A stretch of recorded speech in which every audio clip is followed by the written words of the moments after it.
Dali lang eh. Cotton Cam, ang panggugulo ng grupo ng mga minor de edad sa isang pampaserong jeep sa Las Piñas. Pinalibutan ng mga kabataan na nakahintong jeep sa kalsada sa barangay Albasan 1 nitong Sabado. Pilit silang sumakay sa loob ng jeep habang tila hinahablot ang mga gamit ng mga pasahero. Ang isa may hawak pa umanong ice pick. Nagsagawa ng operasyon ng pulisya at niligtas ang 7 minor de edad na siyam hanggang 14 na taong gulang. 4 sa kanila ang nakita sa viral video. Sa investigasyon ng pulisya, nagkaroon ng hindi pagkakaunawaan matapos tanggihan umano ng jeepney driver na magsakay ng pasahero. Walang naiulat na nasaktan o natangay na gamit mula sa mga biktima ay naman sa pulisya. Tuloy rin ang kanilang operasyon para mailigtas sa pang bata, kabilang ng mga may hawak umano ng ice pick.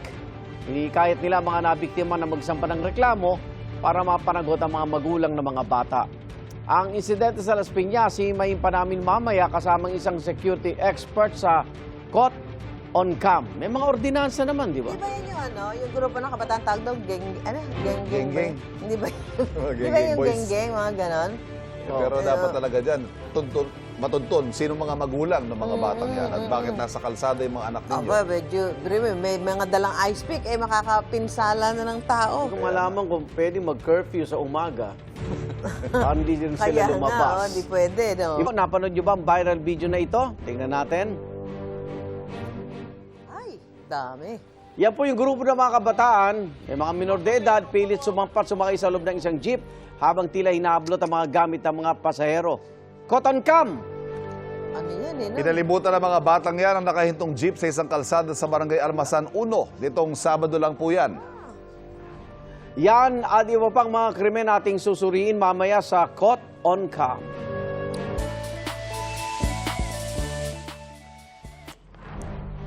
Igan mga pangyayaring nahagip ng kamera, mga insidenteng ating susuriin at bubusisiin, walang ligtas basta Cotton Cam. Unahin natin ang viral video na ito.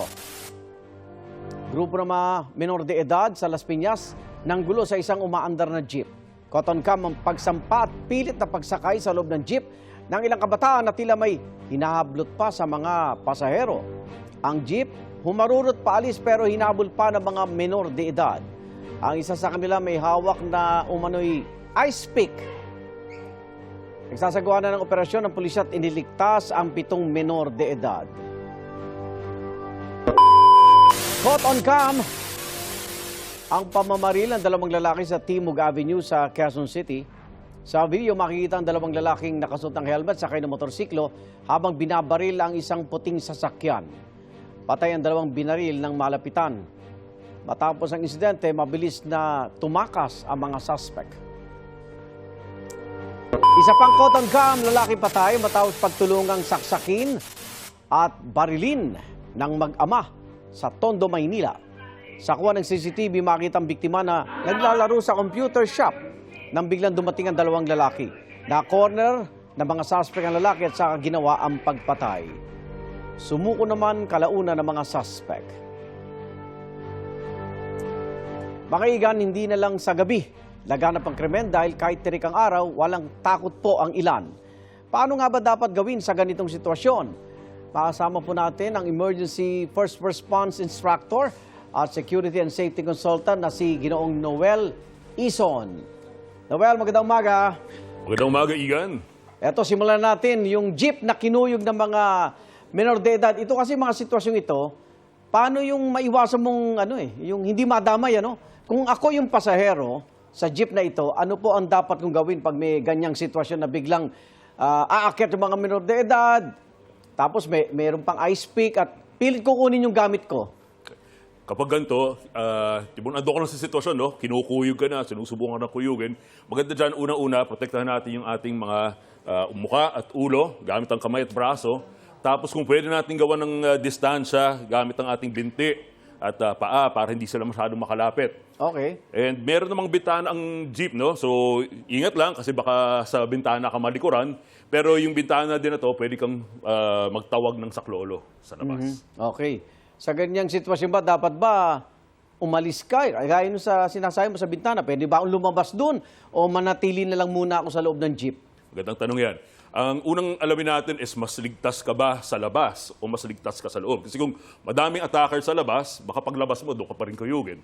Yung sa loob, kung sa tingin mo madaming attacker sa labas, kung nasa loob ka, at least limitado ang mga attacker mo doon. Oo. Pero pinakamaganda dyan, kung kaya nung driver makaalis kagad sa lugar para maiwan na yung mga attacker natin. Okay, punta tayo sa susunod na video. Ito, malabit na pong pamamaril habang nakasakay sa sakyan.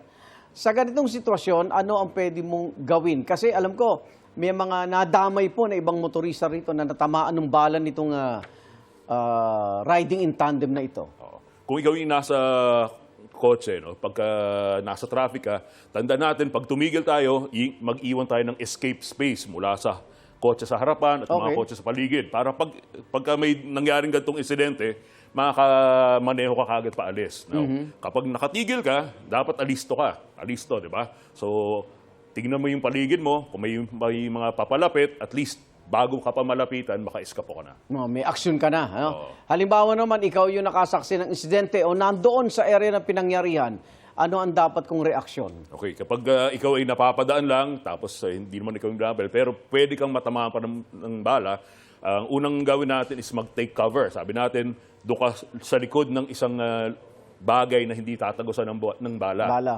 Kapag naka-take cover ka, nakita mo, ligtas ng tumakas, pwede ka nang tumakas. Okay. O, ito naman, Cotton Cup sa Tondo, Maynila. Yung pananaksak na nangyari sa loob ng isang computer shop. Anong pag-iingat naman ang dapat gawin dito? Kung close area kasi ito no? So, paano, ako nakapokus ako sa laro Oo. Ito, biglang may dumating na mag-ama. Okay. Sasaktan ka na. Anong pwedeng gawin? Ako muna, kunyari, ako yung target itong mag-amang ito. Well, kita sa video na ito, no, yung tao talagang tinatarget siya. Sabi nga natin, una-una, huwag kang ma-involve sa criminal activity. Pero kung talagang may kaaway ka, ingat ka lang sa mga pupuntahan mong lugar. Yung hindi Okay. ka dapat madaling mahanap. At saka yung routine mo, baguhin mo yung routine mo. Tapos ito, kung makita mo na nasa lugar ka, tingnan mo lagi kung nasan ka pwedeng tumakas. Para kung kuwari, makita mo may katulad nito na may paparating na aatake sa'yo, at least alam mo na kung Alam saan mo ka na. tatakas. Kunyari, sitwasyon, ito kasi wala siyang mga katabi. Usually, yung computer shop, puno yan Oo Kung ako isa sa mga parokyano doon, anong gagawin ko pag nakakita ko may kriminal sa tabi ko? Ayan. Ito, mga damay lang to, no? So, kung kunwari, ikaw ay pumunta sa kahit anong pampublikong lugar, no? Lagi mong titingnan kaagad, kahit wala kang kaaway, ano yung mga pwede mong exit point, mga Exit pwede mong point talaga. escape points mo. Para kung kunwari, may nakita mo, may paparating na parang susugod, unahan mo umalis. Dapat talaga alisto. Hindi mo alam yung mga pangyayari, bigla-bigla yan Alisto huling paalala sa ating mga kapuso. Go ahead. Well, maraming salamat, no? Pero ang sinasabi lang natin lagi is para ikaw ay maging ligtas. Kailangan lagi kang aware sa space na kinaroroonan mo. Ano bang pwede mong mga makitang lagusan para iskapo? At ano bang pwede mong mga nakikita mong mga tao sa paligid mo? Ano bang aksyon nila papunta sa'yo? So, talagang pundasyon nito, kailangan lagi kang alisto sa nangyayari sa paligid mo. Okay. Maraming salamat, Emergency First Response Instructor at Security and Safety Consultant, Mr. Noel Ison. Mga kapuso, mga incident tulad dito, ating susuriin dahil simula ngayon wala ng blind spot pagdating sa kaligtasan. Tutukan natin yan sa Cotton Cup.